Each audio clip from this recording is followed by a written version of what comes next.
Hi everyone. Welcome to all of you in Chem Achievers chemistry classes. तो दोस्तों आज हम अपने जो केमिकल बॉन्डिंग वाला चैप्टर होता है ना उसमें एक टॉपिक आता है हाइड्रोजन बॉन्डिंग। तो उसको आज हम आपको एक थोड़ा सा बेसिक इंट्रोडक्शन और इससे कैसे क्वेश्चंस आते हैं वो आपको बताने वाले हैं। आप में से किसी ने पूछा था तो हमने सोचा पहले आपको ये टॉपिक कवर करा देते हैं, फिर जब भी केमिकल बॉन्डिंग होगी तो बाकी के टॉपिक हम उस टाइम पे कर लेंगे, राइट। तो इसमें हम आज बात करने वाले हैं कि हाइड्रोजन बॉन्डिंग होती क्या है ना। इसके क्या क्या इफेक्ट पड़ते हैं मॉलिक्यूल्स के ऊपर, है ना। उसकी कौन सी प्रॉपर्टी चेंज हो जाती हैं, वो सारी चीज़ें हम देखेंगे। कितने टाइप की होती है हाइड्रोजन बॉन्डिंग वो भी हम डिस्कस करेंगे। और लास्ट में इसकी कुछ एप्लीकेशंस की हम बात कर लेंगे, राइट। और जो इससे कैसे क्वेश्चंस अभी आए हुए हैं एग्जाम में वो भी थोड़े से देखेंगे। कुछ अच्छे से इंटरेस्टिंग क्वेश्चंस आपके पास यहाँ पर आए थे इस चैप्टर से, इस पर्टिकुलर टॉपिक्स के, वो भी हमने इसमें ऐड किए हुए हैं, तो वो हम यहाँ पर डिस्कस कर लेंगे एंड में, राइट। तो स्टार्ट करते हैं, बात करते हैं हाइड्रोजन बॉन्डिंग की। आप में से कई लोग ऑलरेडी फैमिलियर हो गए इससे कि हाइड्रोजन बॉन्डिंग होती क्या है, राइट। तो देखो ये रहा, यहाँ पे सबसे पहले हम बात करने वाले हैं, just a minute all of you, right. यहाँ पे देखो बात करते हैं यहाँ पे कि हाइड्रोजन बॉन्डिंग होती क्या है, राइट। तो समझते हैं यहाँ पे हाइड्रोजन बॉन्डिंग को, सिंपल सा। देखो हाइड्रोजन बॉन्डिंग क्या होता है कि जब हाइड्रोजन आपका इलेक्ट्रोनेगेटिव एलिमेंट के साथ ज्वाइंट होता है, जुड़ा हुआ होता है, तो उनके बीच में अट्रैक्शन फोर्स आता है मॉलिक्यूल के बीच में। उस फोर्स ऑफ अट्रैक्शन को हम नाम देते हैं हाइड्रोजन बॉन्डिंग। जैसे फॉर एग्जांपल हमने, तो यहाँ पे देखो दो चीजें हमें चाहिए, है ना। ये दो चीजें कौन कौन सी हमें आपके यहाँ पे चाहिए।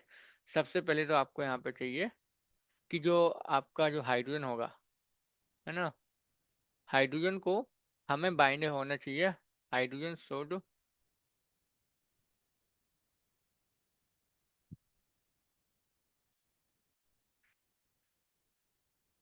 है ना, किसके साथ बाइंड होना चाहिए, इलेक्ट्रोनेगेटिव एलिमेंट।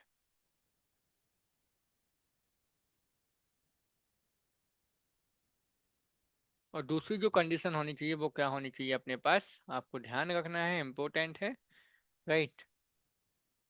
इलेक्ट्रोनेगेटिव एलिमेंट,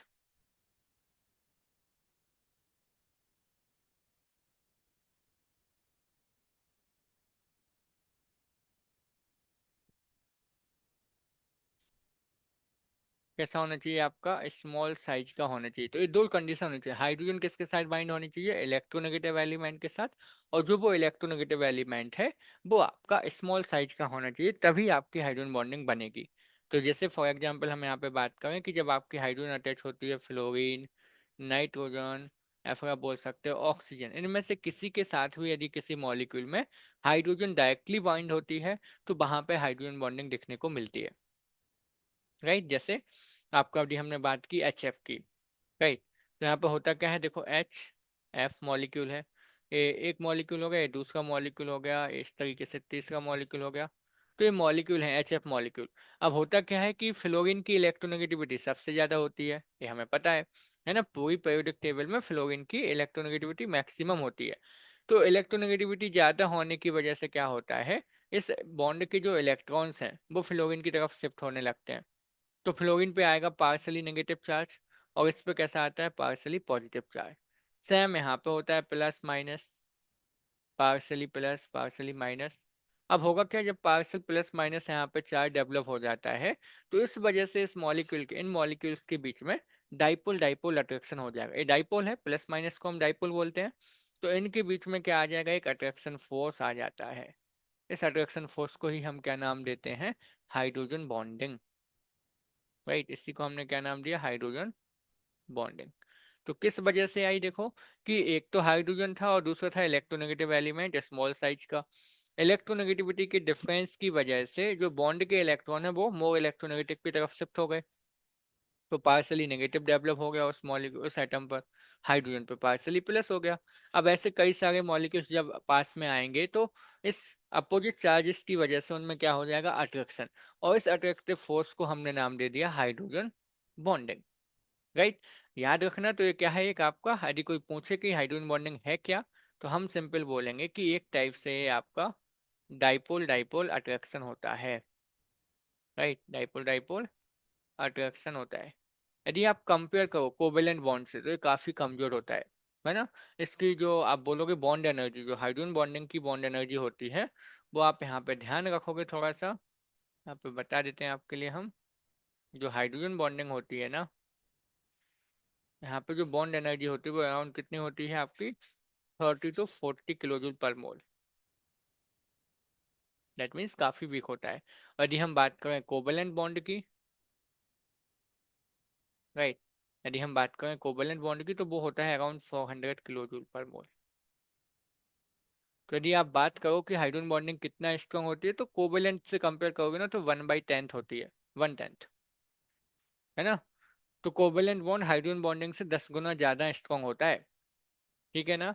तो ये सिंपल सा एक अट्रैक्शन फोर्स होता है, डाइपोल डाइपोल अट्रैक्शन होता है, जो कि किस वजह से आ गया, क्योंकि जब मॉलिक्यूल में हाइड्रोजन इलेक्ट्रोनेगेटिव के साथ जुड़ा होगा, तो यहाँ पे पार्शियल प्लस माइनस डेवलप होगा, जिसकी वजह से यहाँ पे मॉलिक्यूल के बीच में एक अट्रैक्शन फोर्स आ जाता है, जिसको हमने नाम दिया हाइड्रोजन बॉन्डिंग, राइट।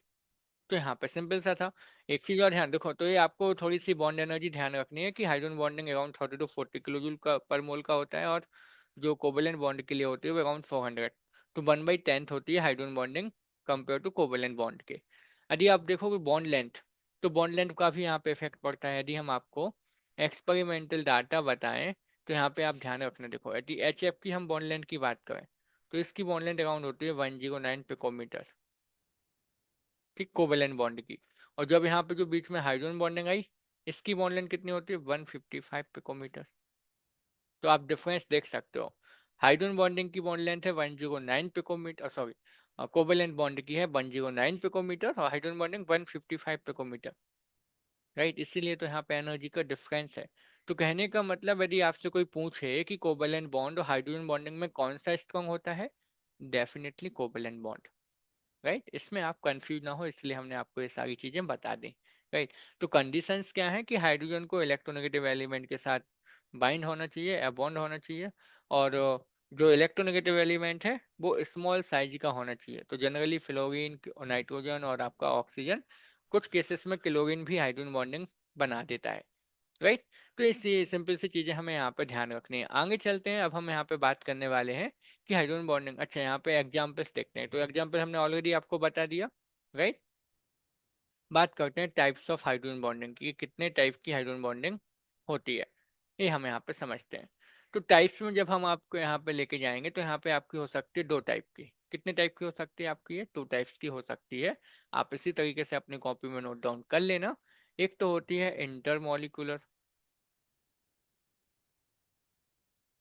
कैसे होती है, एक आपकी इंटर मॉलिकुलर, और एक होती है इंट्रा मॉलिकुलर,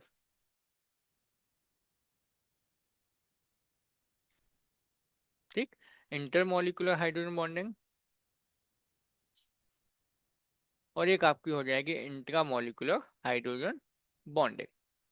अब इसका मतलब समझना, इन दोनों से क्वेश्चंस आते हैं आपके एग्जाम में, पूछे गए हैं, आपके स्कूल एग्जाम में भी पूछे जाएंगे, राइट। तो ध्यान रखना, ये सिंपल सा टॉपिक है, समझना आप। इंटर मॉलिकुलर का मतलब है कि हाइड्रोजन बॉन्डिंग होनी चाहिए with in 2 molecules, right. Inter का मतलब क्या है, विद इन 2 मॉलिक्यूल्स।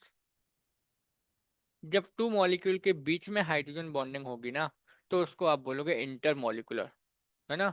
और यहाँ पे इंट्रा का मतलब है with in a single molecule. Single molecule में, उसी में यदि आपका क्या बन जाए, हाइड्रोजन बॉन्डिंग बन जाए, तो आप उसको बोलोगे इंट्रा मॉलिकुलर। समझते हैं इसको, एग्जाम्पल के साथ देखते हैं। देखो, जैसे आपको हमने यहाँ पे एग्जाम्पल दे दिया पैरा नाइट्रोफिनॉल, ठीक है। यहाँ पे यदि हम आपको एग्जाम्पल दें पैरा नाइट्रोफिनॉल, फिनॉल तो आपको पता होगा OH, फिनॉल हो गया। और पैरा पोजीशन पे हमने यहाँ पे लगा दिया NO2, तो पैरा नाइट्रोफिनॉल। अब यहाँ पे क्या होगा, जब एक और मॉलिक्यूल आएगा ना इसका,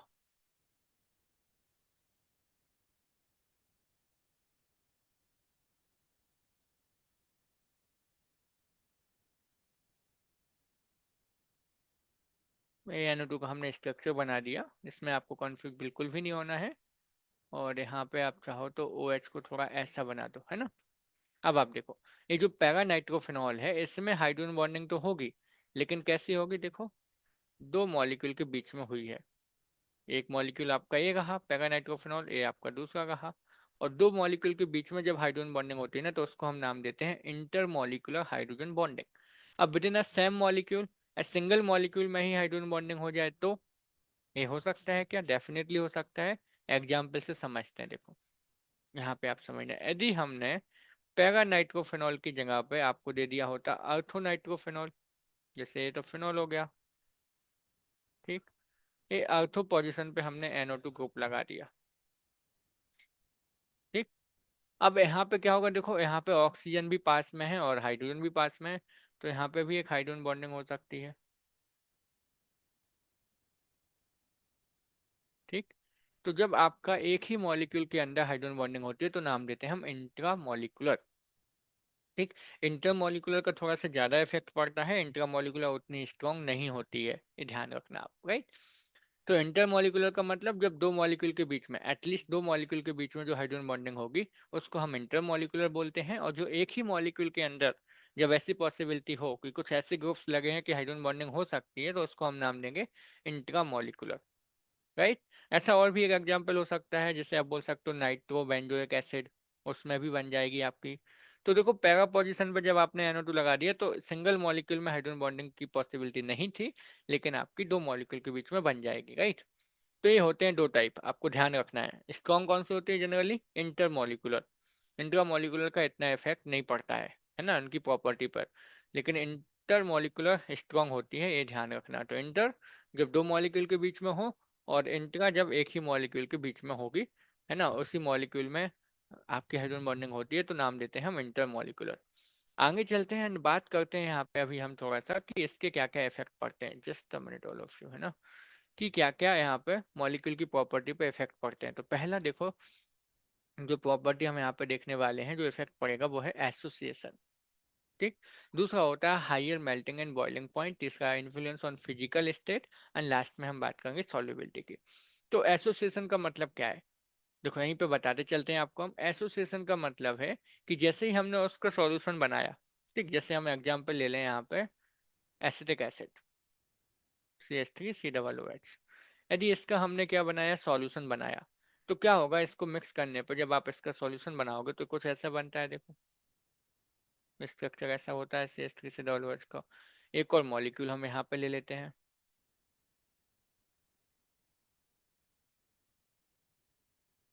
ठीक। तो जैसे ही आप इसको सॉल्यूशन फेज में लेके जाओगे, इसका सॉल्यूशन बनाओगे, होगा क्या, इसमें इन दोनों के बीच में आपस में हाइड्रोजन बॉन्डिंग हो जाएगी। तो दो मॉलिक्यूल आपस में मिलके क्या बन जाएंगे, डाइमर बना लेते हैं। ये क्या बन गया, डाइमर। इसको बोलते हैं एसोसिएशन। तो जब किसी मॉलिक्यूल के बीच में हाइड्रोजन बॉन्डिंग की पॉसिबिलिटी होती है, तो जैसे ही आप उसका सॉल्यूशन है उनको मिक्स करोगे, तो आपस में वो जो जिस स्टेट में रहेंगे ना, वो डाइमराइजेशन की फॉर्म में रहेंगे, ज्वाइन हो जाएंगे, तो उसको बोलते हैं एसोसिएशन। तो एक तो ये हो जाता है अंदर, है ना। अब इससे क्या होता है, आप बोलोगे सर इससे क्या फर्क पड़ेगा? तो देखो जब आप 12th क्लास में हम बात करेंगे कॉलिगेटिव प्रॉपर्टी, ऐसी प्रॉपर्टी होती है कुछ सॉल्यूशन की जो किस पे डिपेंड करती हैं, जो उनके नंबर ऑफ पार्टिकल पे डिपेंड करती है। अब जैसे ही आपने सॉल्यूशन बनाया तो दो मॉलिक्यूल जोड़ के एक हो गए, तो नंबर ऑफ पार्टिकल्स तो कम हो जाएंगे ना, तो वो प्रॉपर्टी वहां पे इफेक्ट करती है। तो ये जैसे एसोसिएशन वाले केस में कि दो मॉलिक्यूल आपस में ज्वाइन हो जाएंगे और फिर दो से एक बन जाएंगे, तो नंबर ऑफ पार्टिकल तो कम हो गए ना, तो उन प्रॉपर्टी पे इफेक्ट पड़ता है इस प्रॉपर्टी एसोसिएशन की वजह से, है ना। तो एक तो एसोसिएशन हो जाता है हाइड्रोजन बॉन्डिंग की वजह से। दूसरा क्या होगा कि देखो हाइड्रोजन बॉन्डिंग क्या है, एक फोर्स ऑफ अट्रैक्शन है। तो जितना ज्यादा फोर्स ऑफ अट्रैक्शन होगा, उसका बॉइलिंग पॉइंट उतना ज्यादा हो जाएगा मॉलिक्यूल का। तो इसी की वजह से क्या होता है, जो मॉलिक्यूल्स होते हैं उसके बॉइलिंग पॉइंट, मेल्टिंग पॉइंट ज्यादा हो जाते हैं। जैसे आपको पता हो H2S, H2O, H2S, यदि आप कंपेयर करो तो H2S गैस होता है, H2O क्या है, लिक्विड है। किसकी वजह से? हाइड्रोजन बॉन्डिंग की वजह से। यदि बॉइलिंग पॉइंट आप देखोगे तो H2O का ज्यादा होगा, H2S का कम होगा। रीजन क्या है, हाइड्रोजन बॉन्डिंग। तो हाइड्रोजन बॉन्डिंग की वजह से क्या होता है, मेल्टिंग एंड बॉइलिंग पॉइंट ज्यादा हो जाते हैं, क्योंकि ये आपका एक टाइप से फोर्स ऑफ अट्रैक्शन होता है, राइट। फिजिकल स्टेट की यदि हम बात करें, तो जैसे आपको अभी बताया यही वाला, H2O क्या है यहाँ पे, लिक्विड हो गया, क्योंकि फोर्स ऑफ अट्रैक्शन ज्यादा है। और जबकि H2S कैसा है, गैस है। तो हाइड्रोजन बॉन्डिंग की वजह से फिजिकल स्टेट भी चेंज हो जाती है, क्योंकि एक फोर्स फोर्स ऑफ अट्रैक्शन है। फोर्स ऑफ अट्रैक्शन ज्यादा होगा तो मॉलिक्यूल पास पास आएंगे, तो लिक्विड और सॉलिड स्टेट में रहेंगे। H2S में क्या है, हाइड्रोजन बॉन्डिंग नहीं है, मॉलिक्यूल दूर दूर है, तो गैस फेज में रहता है। सॉल्युबिलिटी, सॉल्युबिलिटी में आपको पता ही है कि लाइक डिजॉल्व लाइक, है ना। यहाँ पे एक बार आपको याद होगा, लाइक डिजॉल्व लाइक, मतलब पोलर मॉलिक्यूल पोलर में डिजोल्व होगा, नॉन पोलर में डिजोल्व होगा। तो यदि हम यहाँ पे बात करें, जैसे कि फॉर एग्जांपल हमने बात की अल्कोहल की, ठीक। अब अल्कोहल क्या होता है, जैसे आपको एग्जांपल है तो CH3 CH2OH, एथेनॉल हम ले लें। और यदि आप चाहो कि इसको हम वाटर में डिजोल्व करें, तो आसानी से घुल जाएगा, क्योंकि ये क्या करेगा, अल्कोहल वाटर के साथ क्या बना सकता है, हाइड्रोजन बॉन्डिंग, OH है उसके पास, राइट। और इसकी जगह पे यदि हम बात करें ईथर की, ईथर क्या होता है, इस तरीके से। अब यहाँ पे ऑक्सीजन तो है, लेकिन ऑक्सीजन के साथ हाइड्रोजन नहीं है, और इसको यदि हम डिजोल्व करेंगे वाटर में तो हाइड्रोजन बॉन्डिंग नहीं होगी, है ना। इस वजह से जब आप देखोगे ना, तो इसका जो सॉल्यूशन आप बनाओगे वाटर में वो डिजोल्व नहीं होगा, लेकिन एल्कोहल हो जाती है, क्योंकि वो हाइड्रोजन बॉन्डिंग बनाती है। तो जो वाटर के साथ हाइड्रोजन बॉन्डिंग बना सकता है वो आपका आसानी से डिजोल्व हो जाएगा वाटर में। दैट मीन्स पोलर होगा तो वाटर में डिजोल्व हो जाएगा, नॉन पोलर होगा तो वाटर में डिजोल्व नहीं होता है। तो ये ध्यान रखना है कि लाइक डिजोल्व लाइक, तो सॉल्युबिलिटी पर भी इफेक्ट पड़ता है हाइड्रोजन बॉन्डिंग से, राइट। तो एसोसिएशन हो जाता है, मेल्टिंग बॉइलिंग पॉइंट ज़्यादा हो जाते हैं, फिजिकल स्टेट चेंज हो जाती है, और सॉल्युबिलिटी पर भी अफेक्ट पड़ता है। ये तो होगी नॉर्मल सी बात है, राइट। सिंपल था। आगे चलें, हम यहाँ पे बात करने वाले हैं अभी सिंपल सी, कि आइस जो होती है वो लाइटर होती है देन वाटर। ऐसा क्यों? आपको पता है कि आइस की जो डेंसिटी है वो वाटर से कम होती है, क्यों? है ना, जैसे आप आइस को वाटर पर रखोगे तो वाटर पर वो फ्लोट करती है, जबकि आइस कैसी है, सॉलिड। आइस कैसा है, ये होती है सॉलिड। और जबकि आप देखोगे यहाँ पे वाटर कैसा है, लिक्विड।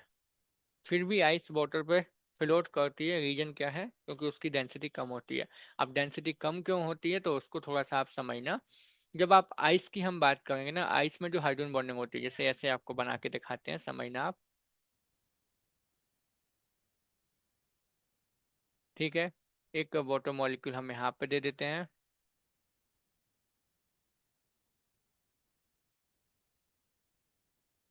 है ना, बनाते हैं, आपको हम बनाने वाले हैं, यहाँ पे दिखाते हैं कि कैसे हाइड्रोजन बॉन्डिंग बनती है आइस में, है ना।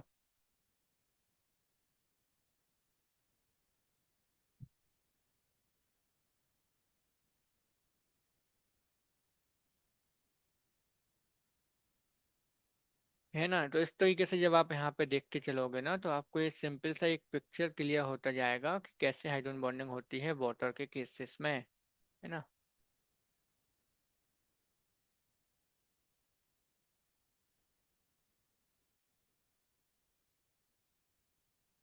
वेट वेट, है ना, इसको ऐसा करते हैं, एक एक करके हम सारों में आपको बना के दिखा देते हैं, तो वो ज़्यादा बेटर रहेगी, है ना। जैसे एक वाटर मॉलिक्यूल हम यहाँ पे ले लेते हैं, सपोज ये रहा, ठीक है। एक वाटर मॉलिक्यूल हमने ले लिया इस तरीके से, ठीक। अब ये जो वाटर मॉलिक्यूल है, ये दूसरे वाटर मॉलिक्यूल के साथ हाइड्रोजन बॉन्डिंग में चला जाएगा, जैसे ये तो ऑक्सीजन के साथ जुड़ जाएगी इस तरीके से। इस ऑक्सीजन, ये ऑक्सीजन आपका एक और वाटर मॉलिक्यूल के साथ हाइड्रोजन बॉन्डिंग में रहेगा, ठीक। ये ऑक्सीजन कितने बना सकती है इस तरीके से, आपके चार बना सकती है, क्योंकि हाइड्रोजन बॉन्डिंग यहाँ पे आप देखोगे, क्योंकि ऑक्सीजन के पास कितने लोन पे होते हैं, टू। तो इस तरीके से हाइड्रोजन बॉन्डिंग बनाएगी, ठीक है। अब आप और देखते चलो, यहाँ पे और भी आप जोड़ सकते हो। जैसे हम यहाँ पे एक वाटर मॉलिक्यूल लेके आए, ठीक, ऐसे। और यदि इसके हाइड्रोजन हम यहाँ पे लेके आए, तो आप देख सकते हो यहाँ पे भी हाइड्रोजन बॉन्डिंग हो जाएगी, इस तरीके से यहाँ पे हो जाएगी, ठीक है। ऐसे हाइड्रोजन बॉन्डिंग होती रहेगी इनमें, ठीक। तो कहने का मतलब क्या है, आप देखोगे यहाँ पे ये जो स्पेस बना है, ये जो स्पेस बना है, ये कैसा है, बैकेंट स्पेस है ना। ये बैकेंट स्पेस बनता जाएगा, जैसे यहाँ पे देखो ये स्पेस एम्प्टी स्पेस है। इसकी वजह से क्या होता है, जो आइस में जब टेट्राहेड्रिकली ये वाटर मॉलिक्यूल ज्वाइन होते हैं और हाइड्रोजन बॉन्डिंग करते हैं, तो इस तरीके से यहाँ पे क्या होगा, स्पेस खाली होने लगता है, खाली रहता है। इस बैकेंट स्पेस की वजह से, एम्प्टी स्पेस की वजह से ही आइस की जो डेंसिटी होती है ना, वो वाटर से कम होती है।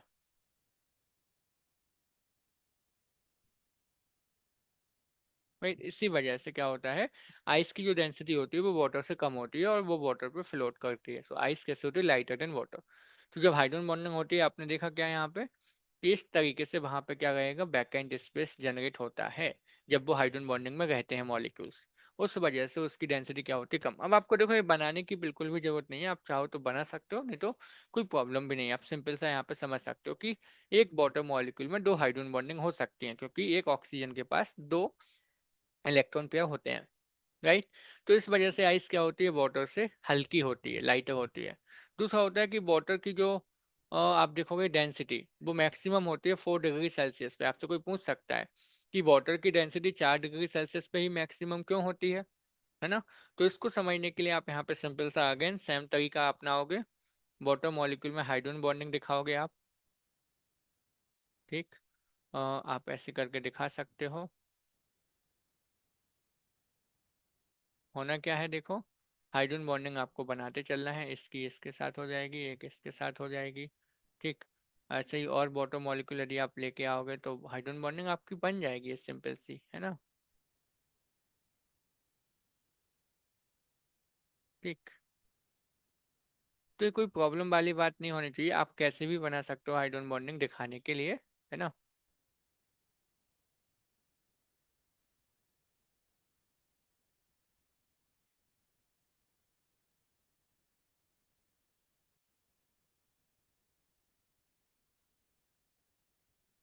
तो इस तरीके से आप बना सकते हो ना, कई सारे वाटर मॉलिक्यूल्स में टेट्राहेड्रिकली वो ज्वाइन होंगे इस तरीके से। इस साइड भी आपकी हाइड्रोजन बॉन्डिंग हो जाएगी, इस तरफ भी हाइड्रोजन बॉन्डिंग हो जाएगी, इस तरफ भी। ठीक है।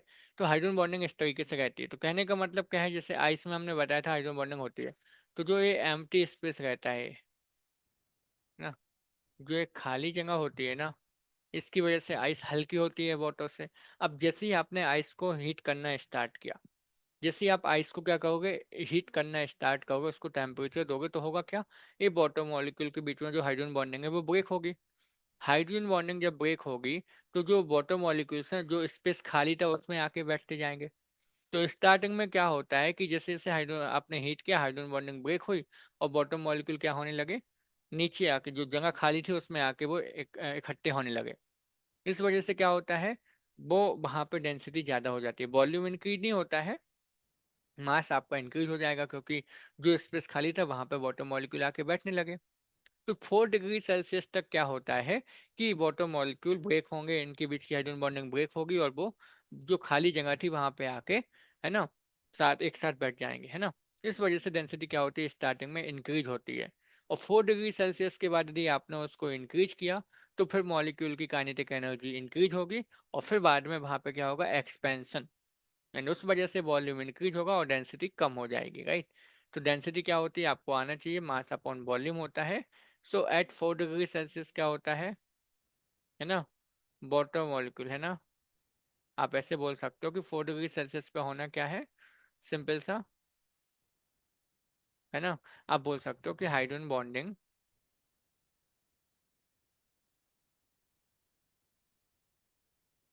है ना, एंड वाटर मॉलिक्यूल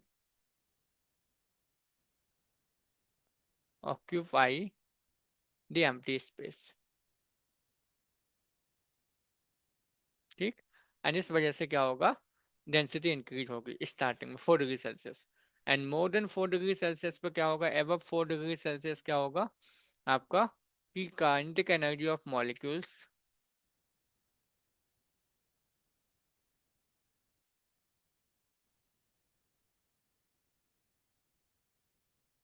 इंक्रीजेस, है ना। एंड देन क्या होगा, उसकी वजह से डेंसिटी डिक्रीज होना स्टार्ट हो जाएगी। तो 4 डिग्री सेल्सियस पे मैक्सिमम हो जाती है।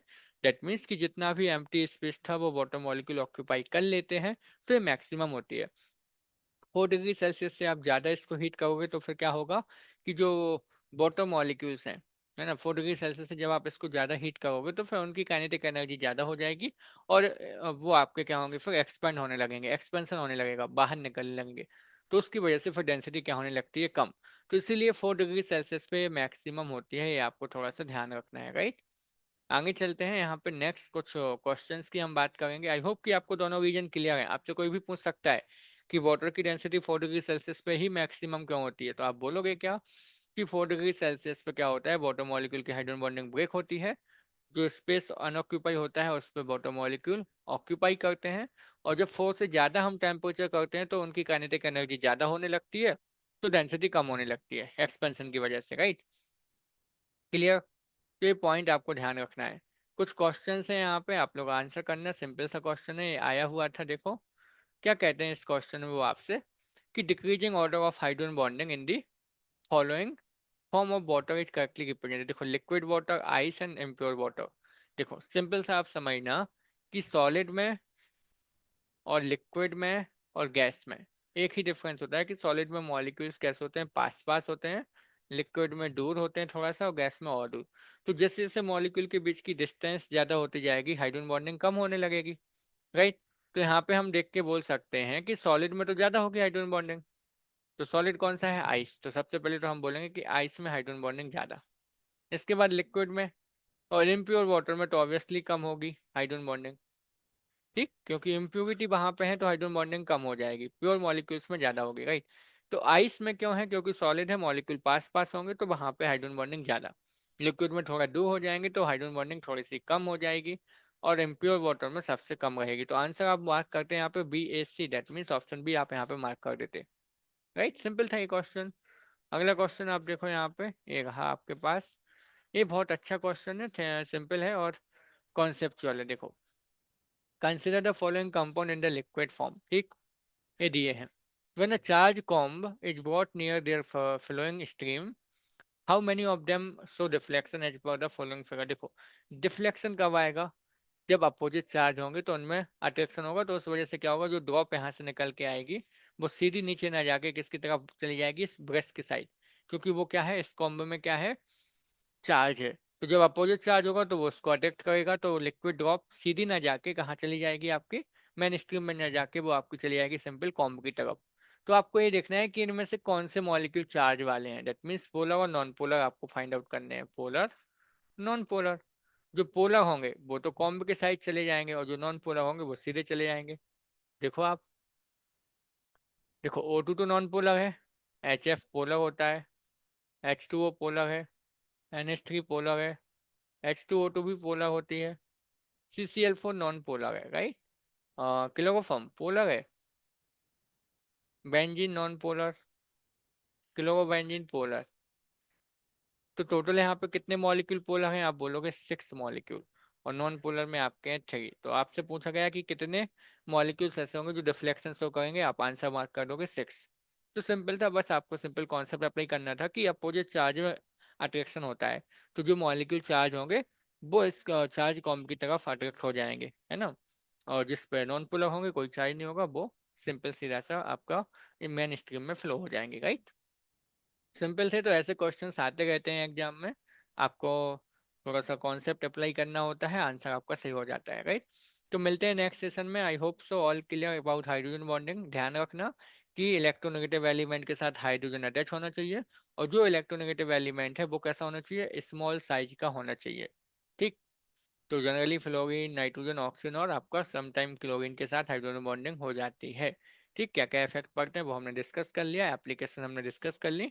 आई होप कि आपको सारी चीज़ें क्लियर हैं। कोई डाउट रहता है तो कमेंट सेक्शन में पूछ लेना है। सेशन को लाइक शेयर और सब्सक्राइब करना नहीं भूलना है ना। चैनल पर यदि आप नए हो तो सब्सक्राइब कर लेना, बेल आइकन क्लिक कर लेना ताकि नोटिफिकेशन टाइमली मिलता रहे, है ना। और जो भी डाउट है कमेंट सेक्शन में पूछ लेना, राइट। तो मिलते हैं नेक्स्ट सेशन में। Thank you so much for watching this video all of you. Bye bye.